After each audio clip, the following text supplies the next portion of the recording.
You're watching the Tesla Life with your host Mark Coughlin and Casey Green. And yours truly.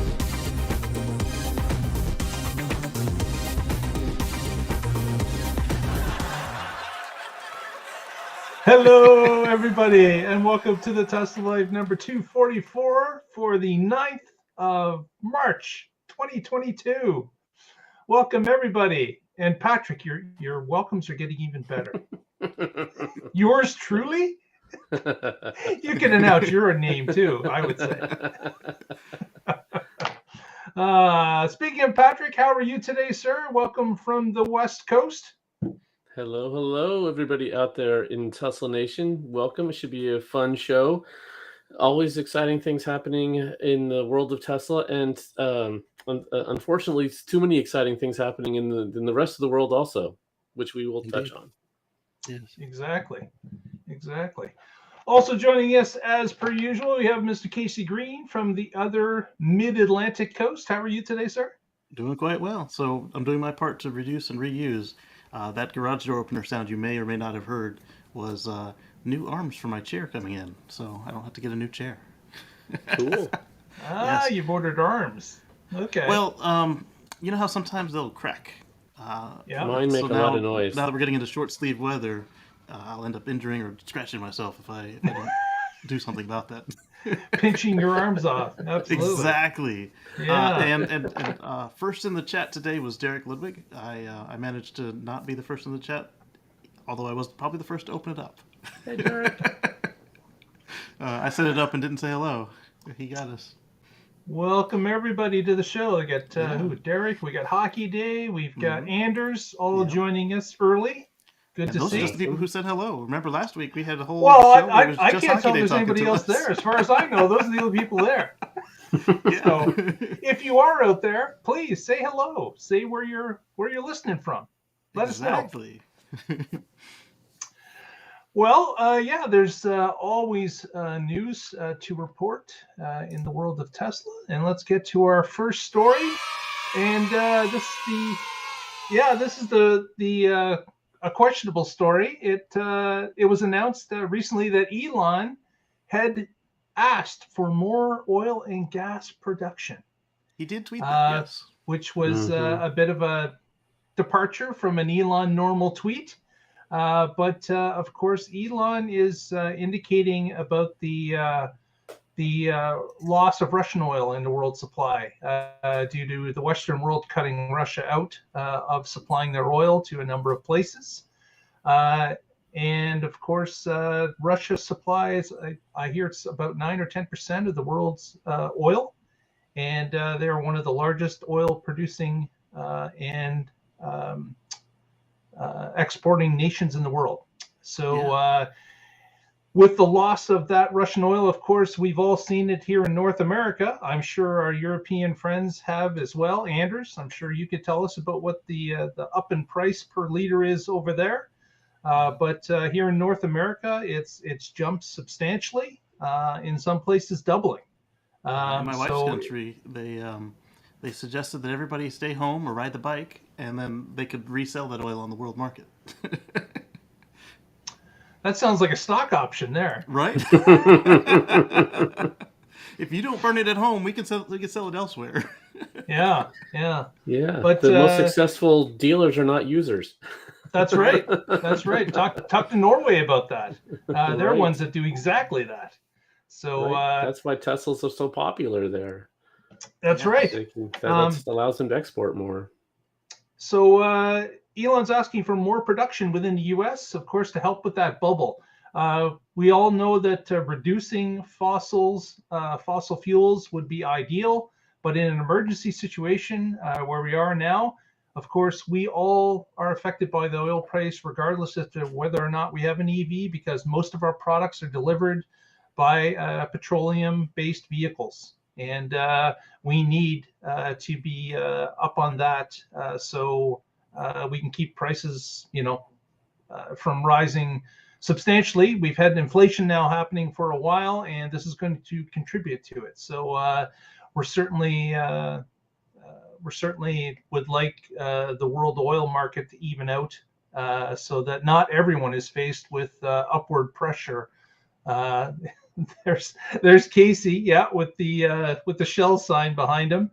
But what's been the increase in the past couple of weeks, Casey? Has it jumped to double? I don't know. I don't even look at the signs. There was actually a photo challenge to go take a picture with your EV and the sign, so that's the only reason I'm aware of what it said. In fact, I still didn't even know until I looked at the picture what it said. And Yes. Thanks, Anders, for sending in that information. That's great. Gas prices haven't been this high since 2008, and at least around here, and I got my first EV in 2007, and then right after that, gas spiked up to $4 a gallon, and I was like, yeah, this was the best time ever to get into EVs. And so here we are again. Hopefully someone else just got their EV and is happy not to go pay at the pump anymore.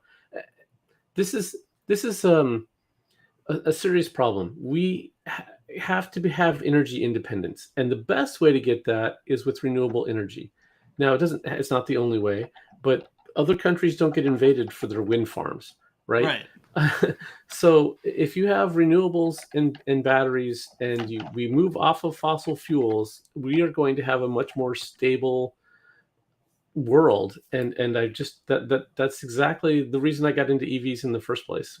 Some people do it for environmental reasons, some people for performance reasons, whatever. And mine was national security, that we have created a situation where you have to have conflicts for resources, and that's ridiculous. And there are going to be wars for it.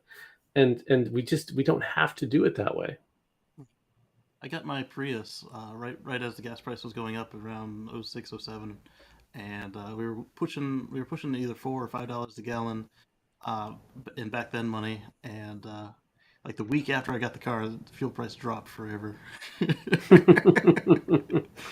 Right. Yeah, but and people have such short memories. Gas prices. This is true. Right. Like this is a cycle. I don't understand how people don't see this. They get us with the high gas price, and they hold it for a little while, either on purpose or some world event, and then it dips down to something stupid low, and people buy these consumer-y vehicles, and then they get caught with their pants down. And to get back on topic with Elon's statement, I don't know that would actually help anything when you look at how long it actually takes to produce.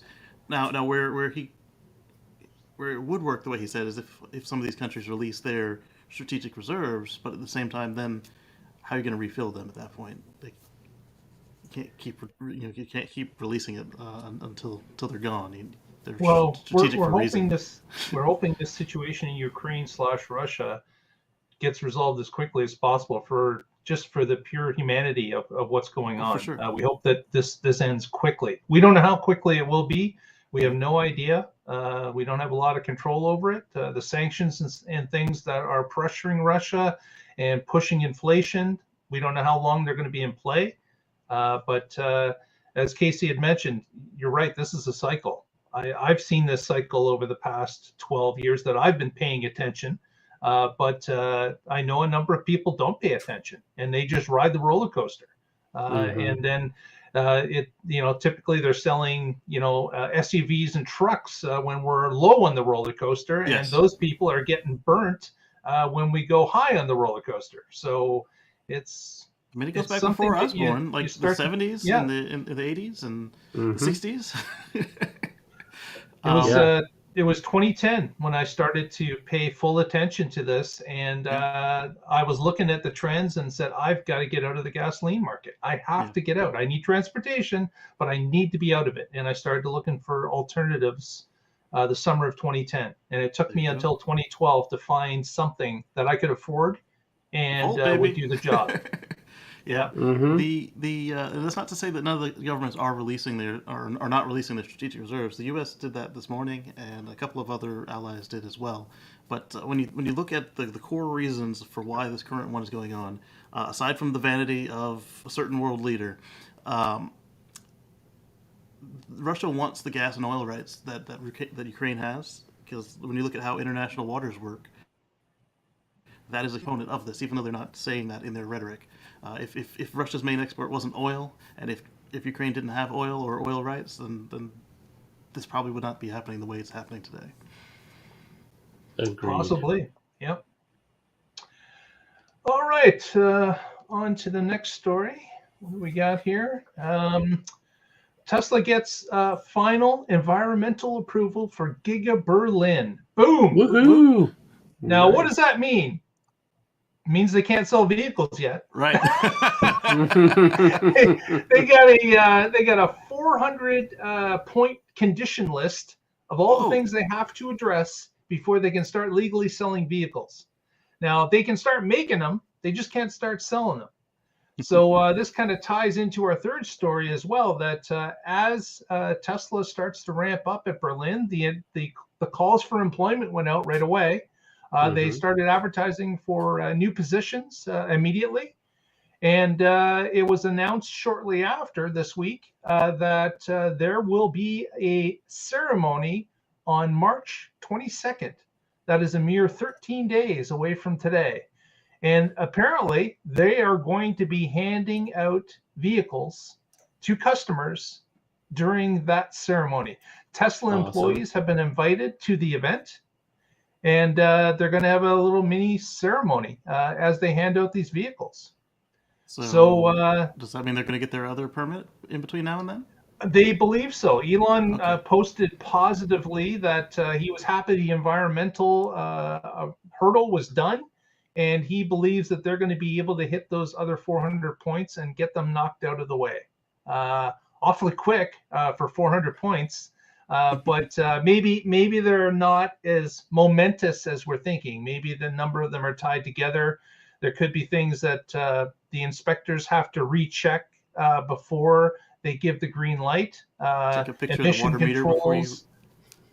Things of that, wastewater management, all that kind of stuff just probably has to be checked over again. So Tesla seems quite happy that this is at this stage. So I'm assuming they're not going to be surprised by the last hurdle they have to get over. Yeah, those 400 points, like you said, they're probably a lot of them are interconnected, and some of them are probably rather on the bogus side.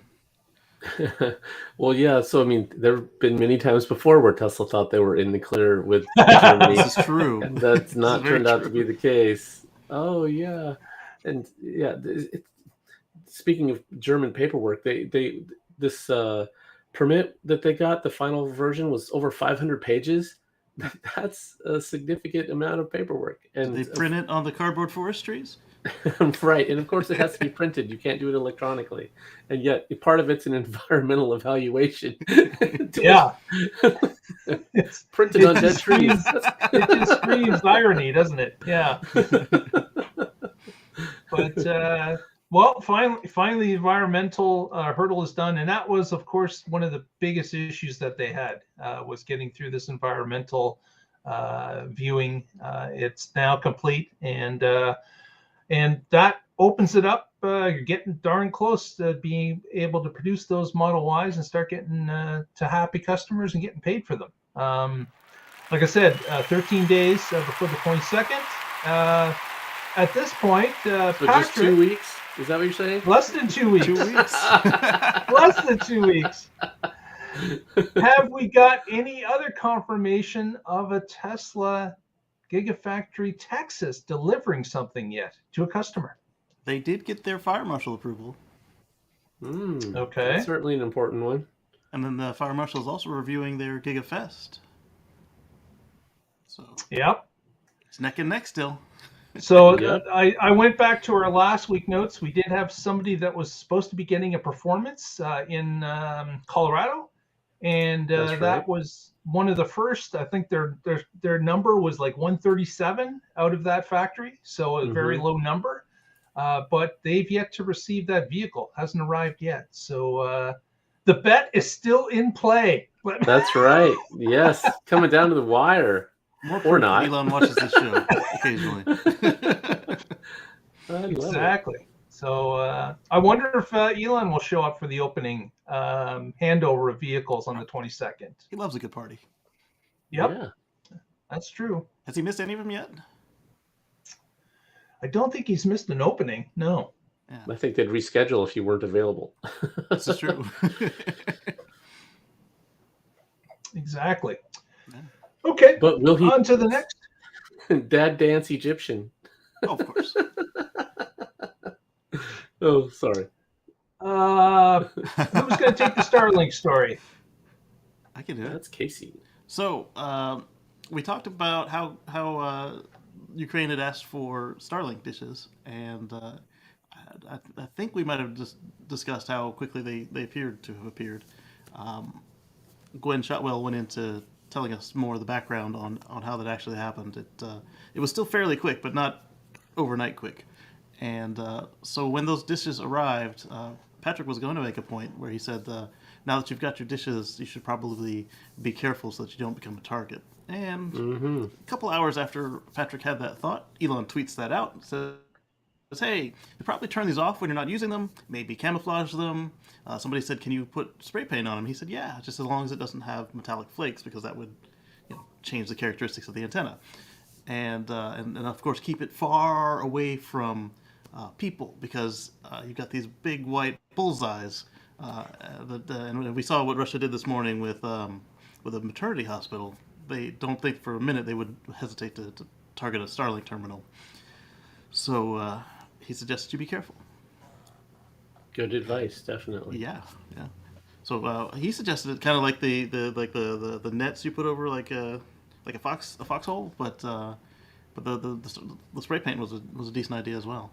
Like he said, make sure it's not metallic, because that would suck to have a nice dish and not be able to use it. Yeah. And then there was some banter back and forth between Elon and the head of the Russian, what do they call it? Rosk something? Roskimos? It's yeah. There was some banter back and forth about Russia not being able to supply anybody with the Russian rockets anymore because of the sanctions against Russia, as well as he had indicated, does the American space program realize that we supply your fueling for the space station? And some banter about how the space station doesn't fly over Russia, so if it crashes into the Earth, that's somebody else's problem. That one sounded like a threat. Man. But it was horrible. Absolutely horrible. Yeah, the good thing there is we had already planned on not leaving them alone with the space station, but that became a priority once they attacked Ukraine. Crew Dragon Mission 4 has been shortened, and Crew Dragon 5 is going to launch a little bit earlier, just to make sure that there's a good handover where it's U.S. and Europeans on board, not just the Russians alone. That was pretty cool. And then in that, while he was ranting, Elon just replied to the rant with a picture of the SpaceX logo. Who? Us. Yeah. There was some snarky comment about let them ride broomsticks. Yeah, they're not going to use Russian American broomsticks, baby. Yeah. How are the astronauts going to get to the space station now? He said maybe broomsticks. He wasn't sure. Yeah. And then Elon replied back with the SpaceX logo and American broomsticks. So it's. But that makes more sense anyway. They were charging us over $70 million per seat on their ancient rocket, and we can get the whole rocket for that, plus however much it costs in ground support and fuel. So we can get 3 to 7 people up there for less than they were charging us. Yeah, another example of let's stop doing things the old dumb way and do them a smarter, better way. That's what we need. That's what this should drive us towards, is a better future. Exactly. A future of what? That's right. It should drive us towards a future free from fossil fuels. Yes. Boom, baby. And speaking of that, QA Library was asking if that might bring back the 55-mile-an-hour speed limit. So I will say that there's been a lot less drag racing going on outside my window here, and not zero, because there's still some people with more money than sense. And when I've been driving on the freeway, usually I would be driving in the slow lane at 5 to 10 miles an hour over the speed limit and getting past like I was standing still. And now I am actually having to pass people on the freeway to get to my destinations. Right. Yeah. Some of them have figured out they should drive slow and save gas. Right. People do respond to financial incentives. Yes. Kind of a side note, but speaking of fuel savings, there was a spot put on the Today Show recently of a reporter explaining how to get better fuel mileage. Yeah, that was awesome. Don't jackrabbit starts, that kind of thing. And she's explaining it from the cabin, I guess, of her car, which happens to be a Mustang Mach-E. So maybe the first part of the story should have been buy an EV, then really save. My theory is it was, and then one or more of the editors cut that. I bet you she announced it a couple times throughout there, because like there were a nice couple cuts where they could have done it, and like that Mach-E was unmistakable throughout all of it. Yeah. So that was kind of funny to see her in a Mach-E talking about fuel savings for the average consumer. But, she even had like an Audi or some other gas SUV sitting next to it, and the only one that they showed was the Mach-E. So that's I have a feeling that either they cut it because they felt it was elitist, or one of the people there didn't like EVs. Yeah. Mm-hmm. That is the number one fuel saving tip. Buy an EV. That's right. The number one. Yeah. That's the lead story. That's what you call burying the lead story. Yeah. Mic drop, I'm out. Right. I have a feeling she either started or ended with that, and then they just conveniently clipped it. Oh, yeah, we ran out of time, Madam Reporter. Sorry, we didn't get that in there. Yeah. And speaking of that, of course, the price of fuel is driving up the need of people to buy a new EV. Yes. Record setting. So what's happening in Europe, Casey? It's a bit of a good news, bad news story there. Absolutely. So Anders has told the story here. The estimated delivery time for the Model 3 rear-wheel drive and long range in Europe has jumped to almost a full year in Europe. So if you order it today, you'll get it next year. Demand, baby. Yeah, well, my nephew and niece who picked up their SR Plus recently, just at the start of this fuel crisis, they're quite happy, and they had to wait since October, so that was a good 6 months. So, but hopefully, with these factories coming online and new lines firing up within those factories, we'll be able to reduce those rates, and maybe even get some extra variants of cars on the road. Maybe an SR version of the Model Y would be nice.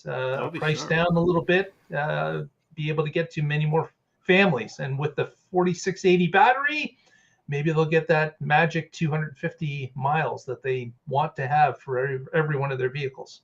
Yeah, and then before the show, Mark and I were talking about whether or not they would prioritize, now that they have these two factories opening up, whether they would maybe make some more Chinese Model 3s and ship them out, or would they say, Model Y is our most popular car, let's just make even more Model Ys. Which is a very real possibility. And QA Library is asking, in regards to the previous story, how easy is it to get SpaceX rocket stuff fully integrated with ISS? Scott Manley is saying they need to do paperwork, etc., but the boost lift could be an issue. The station has its own rockets, but they can't fire all that long, so if they could find a way to rig up some fuel connection, or if they would just have extra fuel ready. Canister. Yeah, exactly. It's not as strong as the rockets on the Soyuz and the Progress, but we don't need them. It's just more efficient to use because they were built for that purpose, so that's why it's more efficient to use them. But we don't need them. And then so it's kind of like a backup system and I'm sure, given some time, SpaceX will be able to develop something as well. So that I would not think that would be a problem at all for upcoming and changes to if anything's required. I'm sure SpaceX could adapt to that. Right. Hockey Day points out that they do already supply some fuel, but I don't know if they supply it the same way that the Progress and the Soyuz do. They do it direct. I'm sure they're working on that right now if they don't.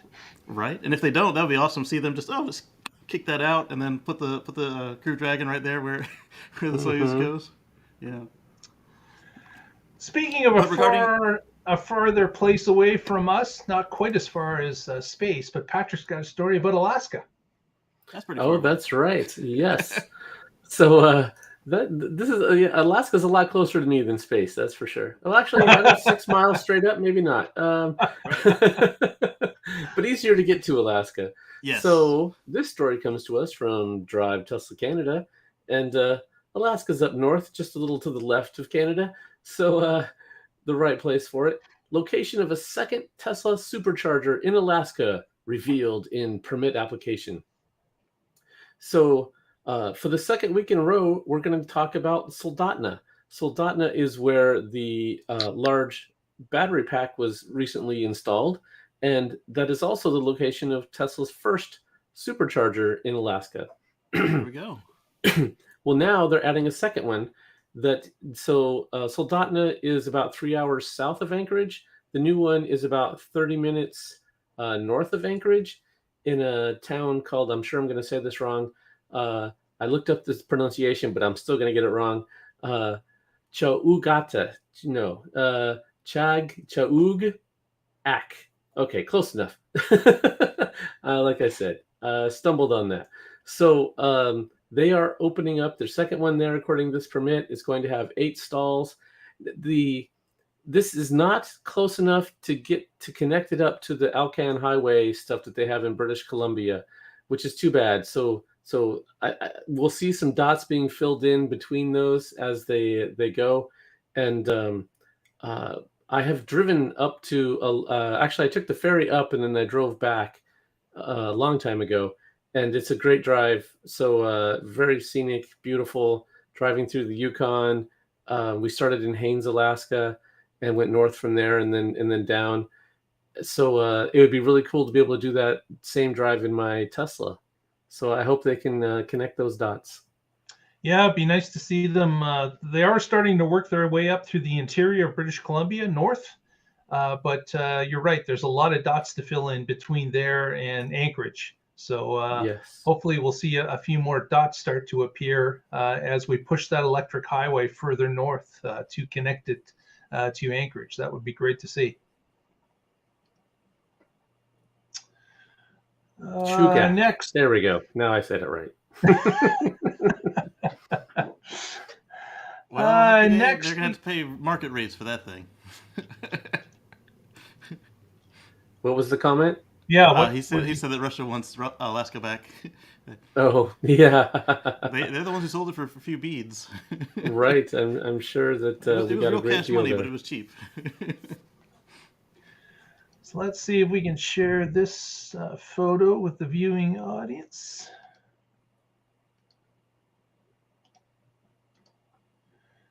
Sticking with our police blotter, keeping on top of things.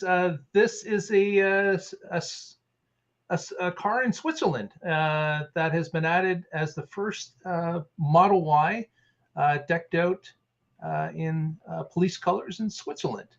So it's interesting that they went with the rather large roof rack lights. Like those are sticking up pretty high. Those aren't the thin ones for aerodynamics. I guess they don't care about mileage. Right. Well, I mean, you look at how much time they spend not moving. Mm-hmm. That's true. And if you're in the city, of course, aerodynamics really doesn't matter all that much, does it? No. Right. So space nerds were talking about using Dragon to boost back in 2012. So I can only imagine that the actual professional bureaucrats were talking about it long before that. Mm-hmm. And the city in Switzerland is St. Gallen, where this particular Model Y has started to patrol the streets. So we wish them all the success. And with the price of fuel in Switzerland, especially now, I'm sure it's going to be a great savings for that department. There you go. Next on to China.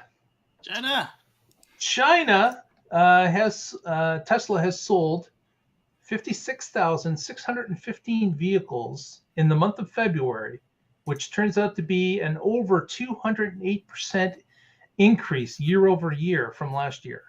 Wow. So we were talking last week about adding another plant in China, maybe a second one right in Shanghai. Well, this is part of the reason. Their explosion of sales in that country seems to be something they can't even get a hold on. Like this is huge growth after the plant is pretty well up to full speed, and they're starting to add more lines and more production. So this it sounds like, and of course, China at this point is a great exporter for Tesla as well, going to other countries in the neighborhood, getting shorter delivery times to Europe and Australia, and some other places. So if they were to produce another plant and double their production there, that would allow them to be able to deliver more within the country, as well as being a bigger exporter. So it certainly looks like that is, well, you would never sign up for a second plant if you didn't know what you expected the numbers to be. So obviously they know they're not even getting close to a saturated market. They obviously know that they need a lot more production, in this case, double they're talking about right now, could be even further. So as of course the China grows, the middle class grows in China, and the word gets out about how great the Tesla vehicles are, and of course being all all EV, and China pushing for vehicles that do not pollute. It's a win-win situation for Tesla. They've got a lot of customers available to them that will want this vehicle. Tesla seems to be the only one moving with urgency. Yeah. Everybody else seems to be like, oh, well, 2025 we'll probably have 20%, but we just sell these 5 cars now. I mean, not 5 models, just 5 cars. Right. We're just talking about how we have to be moving with urgency. Things are, the world as it is now is not sustainable, and we're going to pay a price for that one way or another if we don't move with urgency to make it a better place. I think the closest that we can see to Tesla in the legacies is Ford, and especially now that they have the Model E division. But I don't know if that's going to be enough, given you've got so much inertia with such a large company. Yeah, and one of the things we keep hearing this: oh, the competition's coming, and they know how to make millions and millions of cars. Talk is cheap, man. Words are wind. If you don't put the wheels on the ground, you can just shut your face. JT says most of the competitors can't make batteries fast enough. Most of the competitors don't even make batteries. Right, and if you don't have long-term contracts in place now, we just saw the price of nickel. It's again related to Russia. The price of nickel is going crazy. So if you're buying it on the open market, you're now in a horrible spot. Whereas if you have long-term contracts, the price on the open market is irrelevant. You have a contract price, and that's what you're going to get your supply at over 10 years. And the fluctuations of the market are just noise. Oh, you want us to renew our 10-year contract? We want something closer to what we signed up for last time. I don't care what the market rate is. Well, yeah, and with commodities, they call it the silent market. I mean, most of the deals are done in long-term contracts. So it's only there's a lot of futures and other things that are that can get squeezed and cause crazy price runs like this. But that's not someone who's really buying and using the product. They're not paying those rates. That's all just market manipulation games. Hockey Day asked earlier, if this became a war thing, how much could Tesla produce for the war effort? Obviously, it would probably not be a Tesla factory at that point. Well, yeah, I mean, in some ways, Tesla is moving like they're at war to get electric vehicles out there, and if they weren't doing this, all the things that we just talked about, like the Mach-E division of Ford, if you take away Tesla and say they never existed, they wouldn't be doing that today. They wouldn't have had the Lightning. They wouldn't have the GM Hummer wouldn't be there. They would just be doing the same kind of slow-moving promises, compliance cars, all those things. Exactly. The other point with that is that factory only makes EVs. So unless they were going to steal the output of Model Ys and strap machine guns to the top, it would take a lot of effort to make that convert to making tanks and stuff. Another thing relating to the war that's currently going on is I understand that Tesla has opened up all Superchargers in Poland Yes. And one other country. They were about like 4 stations, something like that. Yeah, all those are free of charge to use now to help ferry people out of the area. So they're keeping consistent with their message. Previously in North America, when a hurricane was coming in, or a natural disaster like wildfires, they would make superchargers free. So I'm not sure if it was Romania QA library. I'm thinking it was a different name. It was a different one, yeah. It was definitely Poland, and it was one more. I think it started with an S. Not quite sure. Yeah. Hockey Day points out that Canada is a large producer of nickel, and I think that they've got several Tesla contracts. Mm-hmm. And where did it go?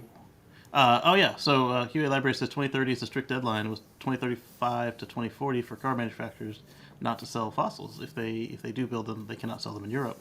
And this past week, Germany. This person really is a library of facts. Right. And this past week, Germany moved their deadline up by 5 more years because of the current conflict.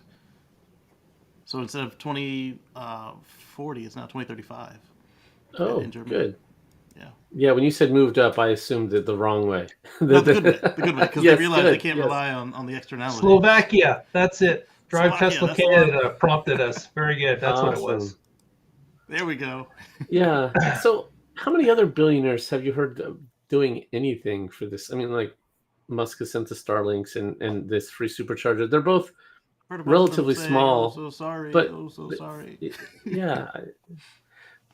If you're in that kind of a position, I would have to say that some others, like for example, I understand McDonald's just pulled out of the country completely. Yeah. So they shut down all their franchise operations in Russia. They're closed up and they're no longer working there. MasterCard and Visa shut down all operations in Russia. So there's others and other corporations that are doing things. That's good. Certainly. Yeah. As the West tries to inflict as much financial pressure on Russia as they can, without starting a war, that's going to go beyond the borders of Ukraine. This is a horrible situation. There are no good things that come out of it, except maybe the strength of the people getting together and trying to push the world in a more peaceful way. Yeah, when we have all these financial interdependencies, that should help prevent these conflicts from happening, right? I mean, like you just said, if you have businesses that are pulling their products away from the country, that maybe next time they will not do this. Absolutely. Yeah. There we go. Next story is about GIgaFest Texas. So we've gotten some extra information because, of course, Tesla had to apply for a permit to have GIgaFest at the Gigafactory in Austin. And some information has come back, not the stuff that we were hoping for, like how do you get an invite? But the information we received is maximum number of people. Now, Germany, I believe, had a maximum of 9,000 people. Texas is going to have a maximum of 15,000 people. Oh, wow. And it was also indicated that the time of the event will be starting at about 4 p.m. and it will run to 11:30 p.m. So afternoon through evening is what they're planning on doing. And it looks like they're going to get that permit without an issue. So now we wait and see who is going to get invited. How do people get invited? Elon had also got an invite. What? Yeah, Nice. Elon had commented that he says psych. Elon had commented that priority will be given to people that live close to Austin. So someone had indicated that they are 2.5 hours by car from that location. And Elon had responded to that person and indicated that, yes, we were we were going to pick people closer to the plant as our first selections, but he didn't say how they were picking them.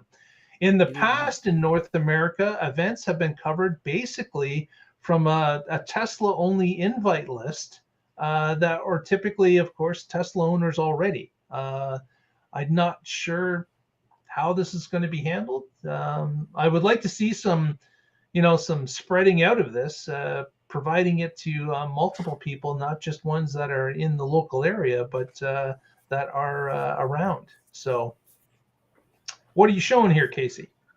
UA Library asked, how big does the Tesla factory in California, Texas, and Germany compare?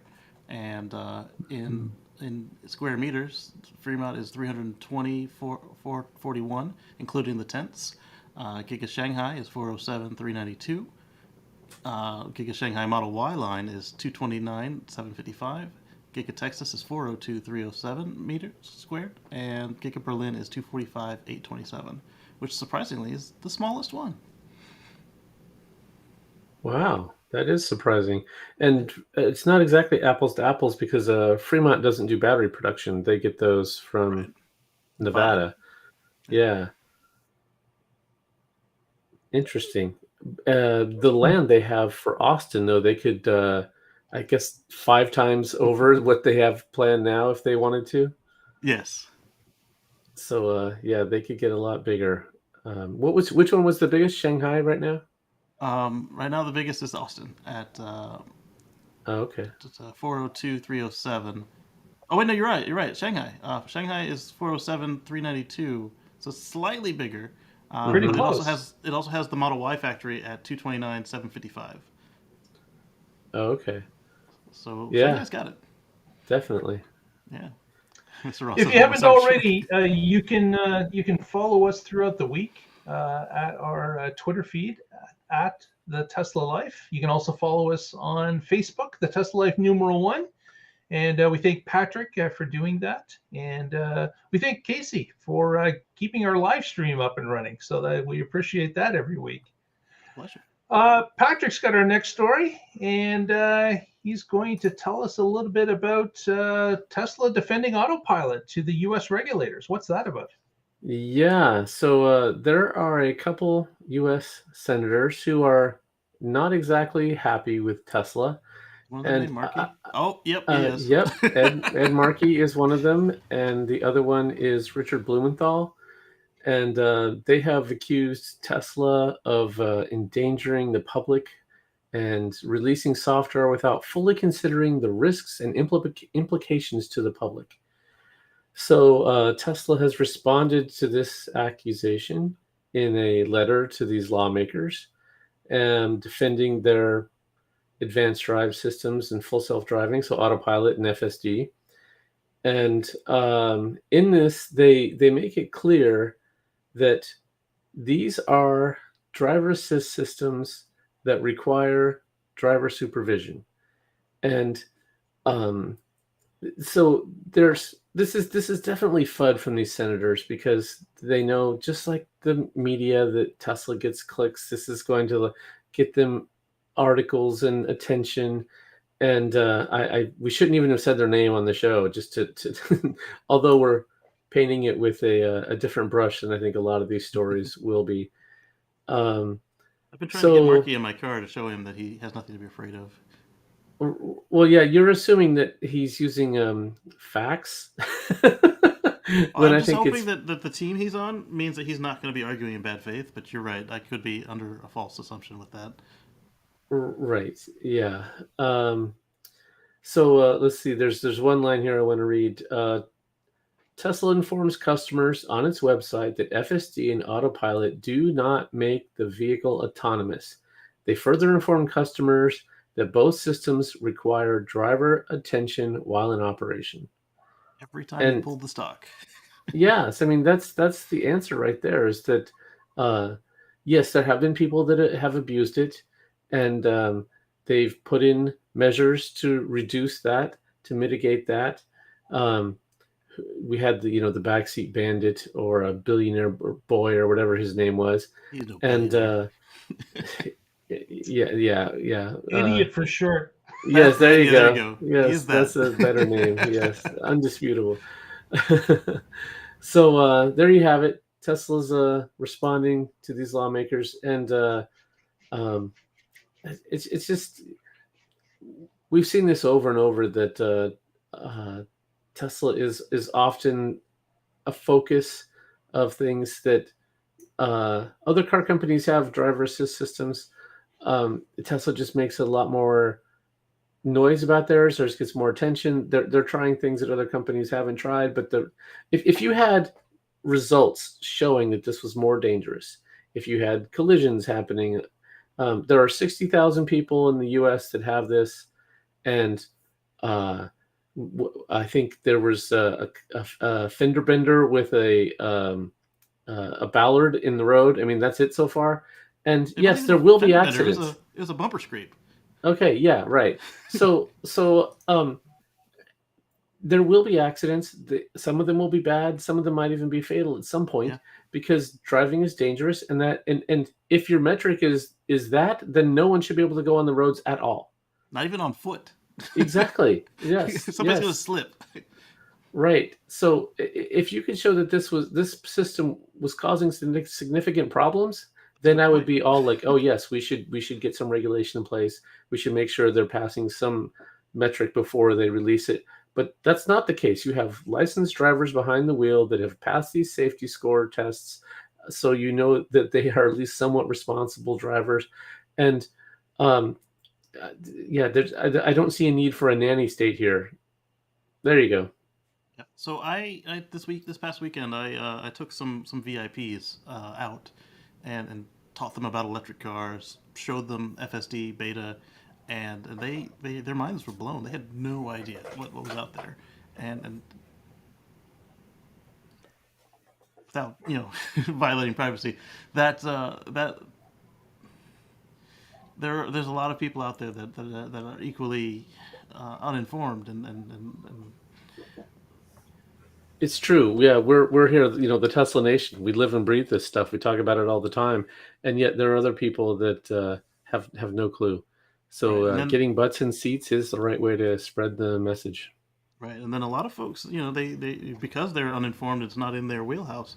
They get the little bit of information they do have. They get from the folks who are out there trying to skewer Musk and the companies. Like, oh yeah, he's too rich, or oh, they're trying to kill people with their beta software. And then you actually sit in and you're like, this isn't scary. Right. Right. It was the same thing when there were vehicle fires, even though they were happening like 1/10 as much as gas car fires. That was all over the news. So and to the point that if you were just reading headlines, you think every Tesla explodes every day. They did that 100 years ago, QA, with the original motor car. Somebody had to walk ahead of you with the flags. Right. Yes. I do wonder. Like there were only 19 bolt fires or less, and that one also got blown out of not as much as the 4 Tesla fires, but I mean there were more than that Tesla fires, but that many that got huge press release. Yeah, and it made it sound like the Bolt was a horrible car, and yet if you compare that to gas car fires, it was still like half the rate. And yeah, nobody wants their car to catch on fire. It's so exaggerated. I haven't heard hardly anything about the Chrysler fires, but we heard about the GM. But GM, what's the difference there? They're both American companies. Yeah. Well, speaking of FSD, an update here in Canada. Of course, we're supposed to be getting FSD Beta, but we were told on Saturday or Friday, just before it was supposed to roll out, that it was going to be another week. So you should have heard the Twitter complaints about having to drive like grandma for another week. People were just bellyaching about how. Oh, so you've got the safety score now, right? Exactly. Right. They're all in the safety score, and they're all trying to keep their 100% to be eligible. So they're faced with another week of driving like grandma. They're just giving you the exact same experience that we had. My safety score is 0 you didn't because I don't have FSD. Oh, well, there's that. Ah, I don't have autopilot option. I didn't buy mine with that, so There you go. okay. I am without it. So I'm not part of the group. But did you get EAP though? Nope. Oh man, so you got to pay full price. So this is the exact same experience that we had here in the States. So you get to drive really carefully for a week, as Elon promised, and then whoops, rug is thrown out from under you. Got to keep driving safe. But I Hockey do Day want does to. have a Oh, go Hockey ahead. Day does have a point. You guys get to start at 98, where we had to be at the perfect 100. Mm. That was I do want to rough, tell man. one Go ahead. FSD story. So I was driving with FSD last night, and it comes to a red light and it stops. And there's a pedestrian walking his dog to my left, and the car sees him, and I'm stopped at a red light anyway. And he goes to cross in front of me. The car makes a right-hand turn from the left side of me and almost hits the guy. Oh, And so he jumps back up on the curb, and then after that car passes him, he has the walk light is on, right? My light's yeah. red, and he has the walk sign. He starts to go again. A car makes a left turn from my right side, and now he's several steps out into the lane. So they turn, and instead of stopping, they go through the left-hand turn lane next to me to avoid hitting him, and they honk at him as they drive past. Um, Thinking that they had the right of way, and how dare this pedestrian walk in the crosswalk. With And the big bright white walk light. right, yes, yeah. And so at this point he's about to walk in front of me, and I just put my foot on the brake. I didn't want FSD to even creep forward because the light. Yeah. Yeah, I did. He's You were been not so going to take harassed. any risks here. Yes, yes, yeah. I fully step on the brake. As he's walking in front of me, my light turns green, and there's a feature in Tesla when the light turns green, it'll ding at you, and it dings at me, and I'm like, no, you shouldn't even be dinging in this situation, because Right. if I just had this Pavlovian response to ding means step on the accelerator, I would hit this guy and his dog, and he's been through enough already. Well, in the it would last... beep at you before you hit the guy, but Right, it is in right, beta. yes. Right, yes, yeah. I do like that feature of tell me when the light turns green. It's a nice feature to have, but this is maybe one case where it should have not done that, because if I would have crept forward, then I would have got a collision alert warning. So you told me to go, and then you told me not to go. Right. My favorite is when I'm like 8 cars back and the light turns green and it dings at me. It's like, well, you might as well just blow the horn at this point. So after I got through that intersection, I turned it back on, Mhm. and there was a car in front of me, and a car pulled out from the side of the road in front of them dangerously, where the car in front of me almost rear-ended them. FSD saw the whole thing. It slowed down. That was just awesome. It handled it exactly the way I would have. There could be a potential wreck, and so that was great. Yeah, the car's like, I've seen this 8,676 times. They always crash. Let me slow down. Right. Yeah. It was really cool. It's making some great progress. Yeah. What version has last been released, guys? My car said it was last updated in February. Okay. Yeah, because I haven't heard anything about a release lately, so I was wondering if something had happened. I think I'm on 10.10, but I just saw some 10.12 is being rolled out, so I guess they skipped 11 or didn't give it to us. I think I'm on 10.10.2. Yeah, I think that's the same one I'm on. Yeah. Okay. Sounds right. I still haven't even made the video for it, so like, as much as I'm complaining, it's been a month since we got one. Like, they're like, come on, just put the video out. Right. They're gonna wait until you put the video out to give you another one. Yeah. They're watching my files. As soon as I go open it to edit it, they're as soon as you go to publish it, that's it. Right. You're done. Want to make sure you're out of date as soon as you release. Yes. But QA Library asks how many lives were saved to the people driving like grandma. I would say a lot, because and you've got all these people who can't turn quickly, they can't brake quickly, and the only place I see that there might be more danger is the amount of people running yellow lights. But other than that, it does make tens of thousands of people in each country just dial it back a bit. Yeah. How much fuel savings has there been to the car behind you? Yeah, that too. Well, of course, now that car is going slower than you anyway. That's funny. Very good. I'm glad Very chat was good. much more lively this week than it was last week. I mean, not that we don't appreciate Hockey Day, but it's nice to have more faces. Hockey Day's a liar. he admittedly.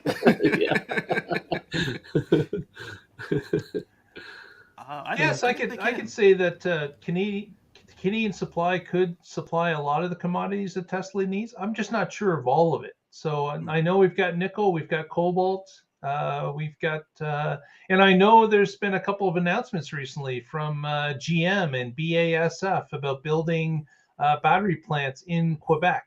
So that's recently been in the EV news lately. So yeah, those things are here. And to boot, we're a friendly country, so I don't see the problem. If you got to pay a few dollars more, wouldn't you rather deal with someone that you like to deal with and won't point a gun at you later? Right. Yeah, that's a big point. A lot of the places that we get crude oil from are not too friendly, and Canada's an option. So for that as well. So yeah.